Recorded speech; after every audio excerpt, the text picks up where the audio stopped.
আজ আমি রান্না করব নিরামিষ সয়াবিন। সয়াবিন করার জন্য আমি জল নিয়ে নিয়েছি। এরপর সয়াবিনগুলো আমি এর মধ্যে দিয়ে দিচ্ছি আস্তে আস্তে। দেখুন তেল আমার গরম হয়ে গেছে। এর মধ্যে 5 ফোড়ন, শুকনো লঙ্কা, তেজপাতা আমি দিয়ে নিলাম। এরপর এর মধ্যে দিয়ে দিলাম আদা বাটা। এরপর দেবো একটু জিরের গুঁড়ো, 1 চামচ হলুদ। এরপর দেবো কাঁচা লঙ্কা, দিয়ে দেবো আলু আর পেঁপে।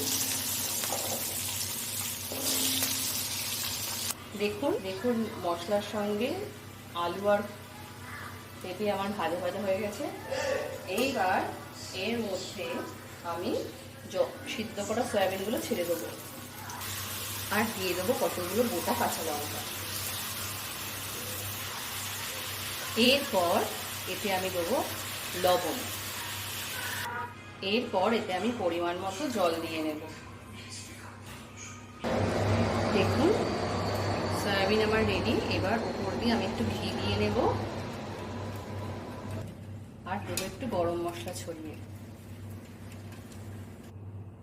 দেখুন আমার নিরামিষ সয়াবিনের তরকারি রেডি। আপনারা বাড়িতে বানাবেন, বানিয়ে খেয়ে বলবেন কেমন হয়েছে। ভালো লাগলে চ্যানেলটাকে লাইক এবং সাবস্ক্রাইব করবে। আমি আমার ব্লগ আজকে এখানেই শেষ করলাম।